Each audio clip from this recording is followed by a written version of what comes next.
Good day. We are from the Greenside Design Centre, College of Design. My name is William Rawlings, and me and my partner, Candice Holland, will be explaining Golden Leaf, modular water filtration system. We would first like to introduce the context and relevance of our project and why we decided to make a water modular system, the needs and insights we found, and the existing biology and science that we researched and used to develop this project. Golden Leaf is a project that aims to bioremediate polluted water sources while simultaneously monetizing the waste the system generates to create wealth for impoverished rural communities. The name for Golden Leaf symbolizes rebirth and has connotations of fixing things and returning them to their natural state. Therefore, it's a fitting name for this project because it's a system that uses plant-based filtration to restore polluted water catchment areas to their natural unpolluted states. Golden Leaf comprises of three components that work together in a unit or independently of one another depending on the pollution that it is being applied to solve. Our project is framed within the Sustainable Development Goals. The primary one is number 6, which is clean water and sanitation, and interlinks to secondary other ones, which is life below water and decent work and economic growth. But why? Why we decided to focus on water is that our South African Minister of Water and Sanitation has revealed that water pollution poses the single biggest threat to the country's water security and quality, and is considered as one of the top 5 threats to our economy. Through this, we identified the 4 largest water polluters in South Africa. The first one is household sewage waste. We have very brittle infrastructure, therefore a lot of broken pipes, and our sewage doesn't get where it needs to go, and thus far seeps into the ground and leaks into our catchment areas. The second one is industry waste, such as businesses and factories are illegally dumping their chemicals and waste into our water sources. The third one is the mining industry. South Africa is a mining country, and thus we have different types of mines with different types of minerals and therefore different chemicals to mine those types of minerals. However, with that, our mines, with a permit or with not a permit, are found dumping in our water sources and contaminating them. The fourth one is our agriculture. We also have a massive agricultural sector, and the pesticides and herbicides used in treating these crops create runoff onto our water catchment areas. How our water is used in South Africa: 70% is used for agriculture, 20% for industry, and 10% for personal household consumption. 7% of this water is also used for mining. However, even if it's a little bit of use into it, the mining industry still produces almost 3 times the amount of toxic water back into our system. Further context would be that for South Africa's water, 70% of it is surface water, 9% is groundwater, and 14% is renewable water, and that less than 50% of South Africans have access to pipe water in their homes, thus making them travel long distances to water sources. Sometimes it is a tap, sometimes it is water catchment areas like dams and ponds to get their water. We looked at current solutions that have been implemented, some in South Africa and some in other places. The first one is the water hyacinth plant. This has been currently used in the Hartbeespoort Dam to clean and purify polluted water. However, they are a very invasive aquatic weed, and they use a lot of oxygen in the water and also suffocate the living organisms underneath when they reproduce quickly. Coca-Cola teamed up with a local fertilizer business to harvest and compost the water hyacinth and turn them into fertilizers for farmers. However, they were not quick enough and have been overwhelmed by their reproductive systems. Thus, water hyacinths are now a big problem in the Hartbeespoort Dam. The second solution we looked at was aquatic wetlands. They have been implemented into different waterways in different parts of the world and have been used for a very long time. They are a very successful solution which use different types of plants to absorb the toxins in the waters, then filter and release and clean the water back. And they use phytoremediation to purify the water. The third current solution we looked at was the super sponge. The super sponge is a synthetic sponge, just like a kitchen sponge, which was infused with selenium bacteria and nanotechnology. It was used to absorb mercury from polluted water within seconds. Once you have captured your sponge and you squeeze the water out, it'll become clean because the nanotech and the selenium bacteria hold on to the mercury within the sponge. Now, I'd just quickly like to tell you a bit more about what exactly our system is and how it works. Golden Leaf is a scalable, modular water filtration system that consists of 3 components that can be used either together or independently, depending on the kinds of water pollution found on a particular water source, as each component deals with a different kind of water pollution. First component is bioengineered water hyacinth, second charcoal-infused mycelium sponge, and the third woven basket, which holds everything together. Golden Leaf is built upon a couple of different initial ideas.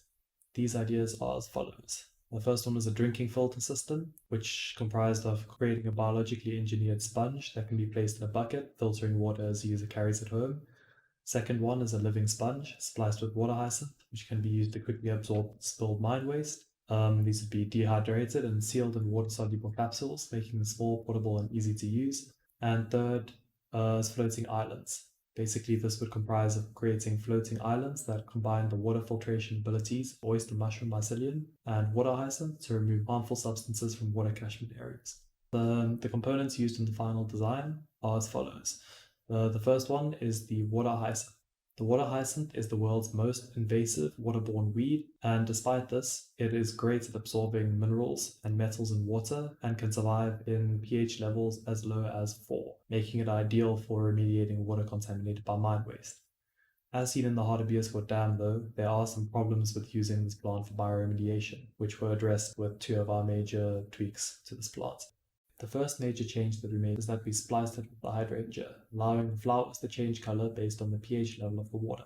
This allows the plant to effectively function as a visual indicator of the quality of the water. The second major change, probably the most important one, is the introduction of the terminator gene that eradicates the plant's reproductive system. This effectively renders the second generation of the plant infertile and stops the problem of it spreading out of control. The second major component is the mycelium sponge. The mycelium sponge specializes in trapping organic agricultural pollutants such as herbicides and pesticides, as well as helping with processing sewage.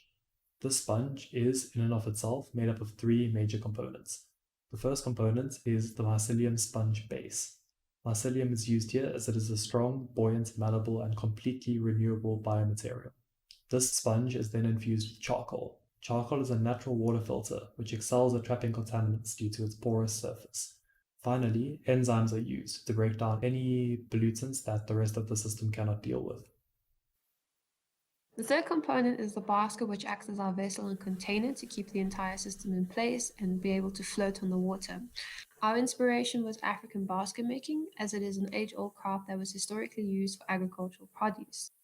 We looked at Zulu basket making, which is native to South Africa, and we also looked at the African East side, which had fishing trap baskets. The fishing trap baskets were more cylindrical shaped, and the Zulu basket was more plump and round. We decided to combine these two aesthetics together to create our final form. The weaving technique that we decided to employ was the twining technique, which is used in creating fishing baskets because it is breathable and that it lets the system breathe and actually float in the water as well as to suck in the water for the sponge to absorb. The shape we used was a circle as it represents community and unity. The basket exploration that we did, we looked at a very modern, more organic version for this one. However, when we realized when we tiled it together, there wasn't enough sunlight being let through, and this is a major problem in our system because there needs to be sunlight coming through to the other organisms underneath the water surface. The final design for these baskets gets around this problem, as it forces large gaps to be left between baskets, which allows sunlight to get through, which in turn sustains algae that lives underneath these islands. Keeping this algae alive means that oxygen levels in the water stay high, allowing aquatic ecosystems to survive. What sets our system apart is the scalability of our system. It can go from an individual all the way up to a commercial aspect, such as NGOs, a government, or large corporations. The system can be implemented as one component in a pond, all the way up to maybe 10 or 3 different types of components in dams. Even one person can make a difference with this system. The implementation and how our project will be used, how it'll be funded, and how it'll be distributed to these different types of individuals and communities. We decided to create a startup kit which can be purchased from garden centers by individuals, small communities, or can be provided in bulk for larger corporations. The starter kit is comprised of a year's worth of water hyacinth seeds and an instruction manual on how to care for the system as well as assemble it. The manual was created not only to provide instruction, but it is also a way that people in rural areas who do not have access to internet or anything like a mobile phone to access a website can be able to implement the system and assemble it and also have the information that they need. Okay. And the following is an example of how the system could potentially be integrated or implemented in a rural community. Baskets could potentially be produced by the women in rural communities. The weaving of these baskets will generate income and job opportunities. The mycelium sponge and water hyacinth seeds will then be delivered to the rural community separately and then assembled inside these baskets. Baskets will then be implemented into local water catchment areas. The modular system can be customized depending on the kinds of pollution found in a specific water source, with different quantities of each component being used in different situations. The system will then filter the water and output clean water to the people living in rural areas near the catchment area. This water will still need to be boiled before it is consumed, as the system does not eliminate harmful bacteria. Then the life cycle. Here I'd like to discuss the system lifespan, how the components can be recycled, and how the byproducts of the system can be used to add value to rural communities. Every 60 days, the system needs to be harvested and replaced. This generates large amounts of biomass, which is actually quite a valuable material. The biomass generated from the water hyacinth can be burned and phytomined to extract heavy metals. It can be composted into a mineral-rich fertilizer, or if it does not have enough minerals in it to make it worth phytomining or to be used as a fertilizer, it can also be burned to produce electricity. The sponge can also be composted into fertilizer if it is exposed to a water source containing little sewage. If the sponge is too heavily contaminated with sewage, it can be burned to produce electricity. And then the basket. If the basket is still in a good condition after its 60-day implementation, it can then be reused either again in the system or as a normal household basket. It could also potentially be composted into fertilizer or burned for energy. Then to conclude, we'd like to discuss the risks of our systems and run a comparison of the strengths and weaknesses. The strengths of the system is that it is scalable, versatile, and good for the environment. It also helps people living in impoverished rural areas by giving them access to cleaner water and creating employment opportunities, generating wealth in these communities. With the trade-based skills residents of these communities acquire through building and maintaining the Golden Leaf system will also help them when looking for work in the future. Then risks. People could potentially exploit the system for financial gain, completely taking over communal water sources to grow biomass and limiting other people's access to drinking water. The islands could become breeding grounds for mosquitoes and other disease-spreading vectors. If harvesting is left too late, the water hyacinths used in the system will die, and in the process suck up lots of the oxygen in the water that sustains underwater ecosystems. The enzymes used to remediate some kinds of area-specific pollution may be harmful if consumed by humans. And then finally, our explainer video is packaged along with this presentation. If you're interested, please check it out. And then thank you for listening to our presentation.